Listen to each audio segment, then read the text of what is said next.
अस्सलाम वालेकुम and welcome to horror series by entertaining tales. आप सबको आज की इस हॉरर एपिसोड में खुशामदीद। ये वाक़या हमारी एक साइलेंट लिसनर ने भेजा है जिन्होंने अपनी आइडेंटिटी हमसे शेयर नहीं की।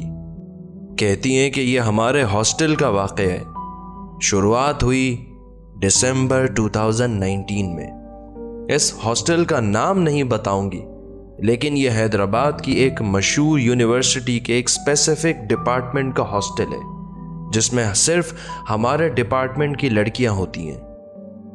मैं एमफिल में थी, मेरे साथ 3 और लड़कियां थीं। एग्जाम्स करीब आए तो हमने यूनिवर्सिटी में रूम की डिमांड की तो उन्होंने कहा कि तमाम रूम्स की अलॉटमेंट हो चुकी है। हाँ, लेकिन एक रूम है टॉप फ्लोर पर।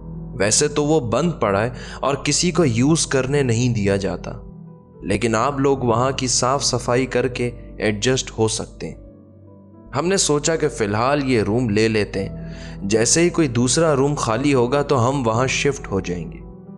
अगस्त 2019 में हम वहाँ शिफ्ट हो गए। तब से लेकर नवंबर तक वहाँ कुछ ऐसा फील नहीं हुआ। दिसंबर 2019 में हमारे पेपर्स स्टार्ट होने थे।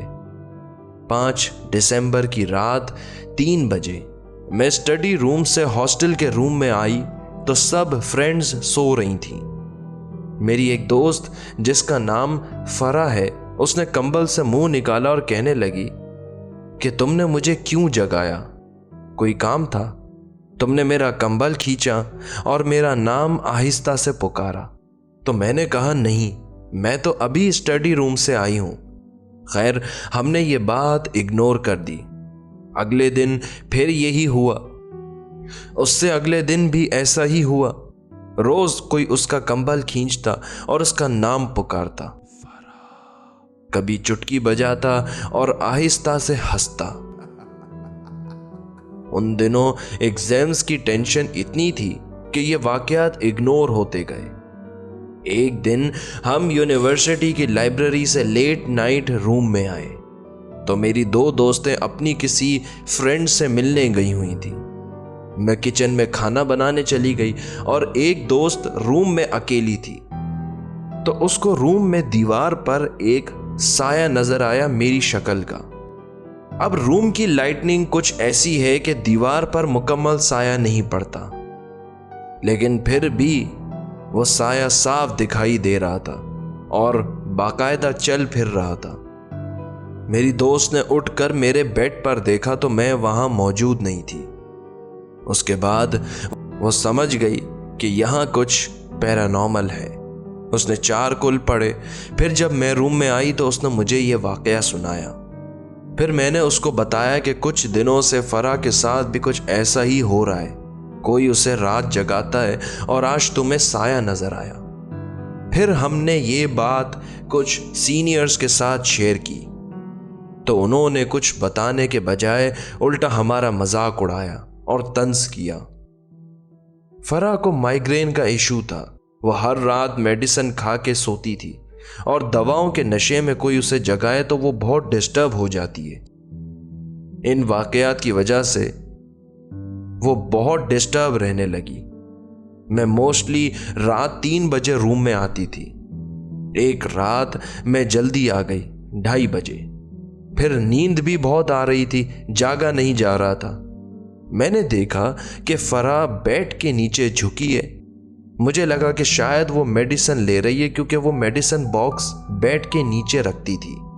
खैर, आधे घंटे बाद अचानक वो नींद से उठी।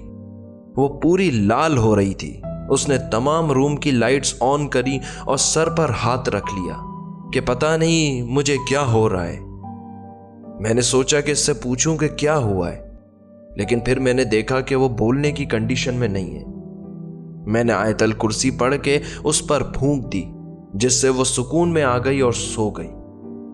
सुबह उसने मुझे बताया कि रात को फिर किसी ने मेरा कंबल खींचा और मेरा नाम पुकारा। मैंने मुंह से कंबल हटा के देखा तो वो नीचे से ऊपर तक कोई ब्लैक एंटिटी थी।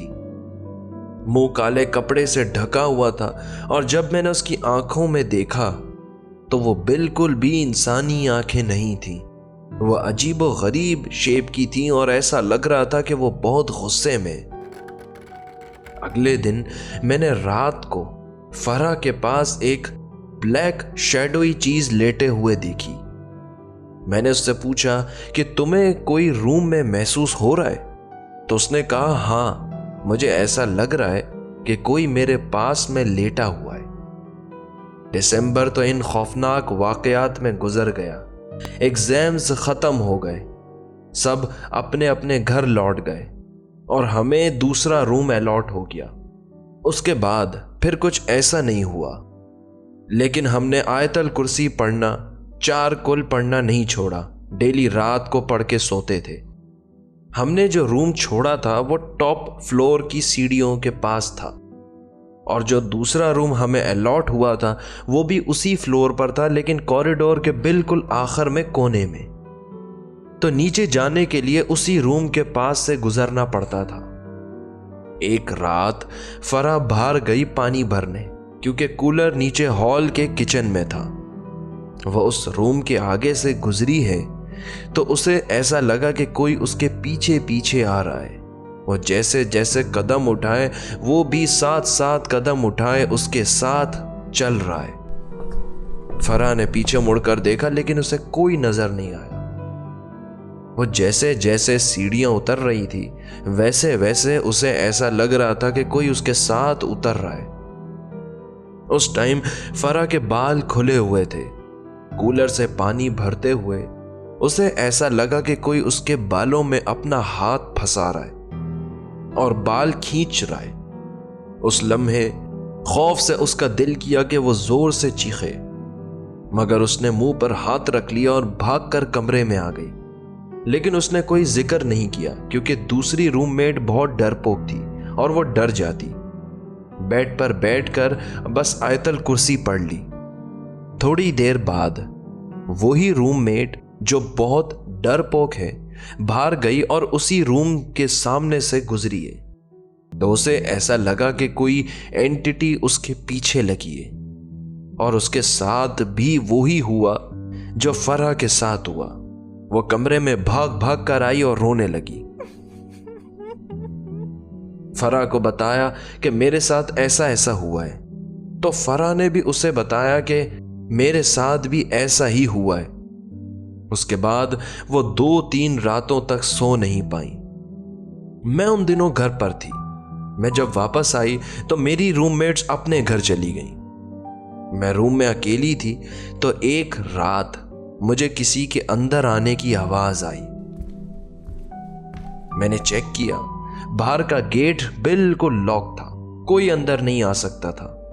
تو میں جیسے ہی روم میں آئی، میں نے کھڑکی سے کسی وائٹ کلر کی اینٹٹی کو روم میں آتے ہوئے دیکھا، اور اس نے میرے کان میں سرگوشی کی، یہاں سے چلی جاؤ۔ اس کے بعد میں بہت ڈر گئی اور آیت الکرسی کا ورد کیا۔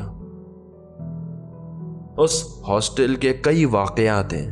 اس مخلوق نے کبھی نقصان نہیں پہنچایا، لیکن اپنی پریزنس شو کی کہ میں یہاں پر ہوں، اور اپنے ڈر کا احساس دلایا۔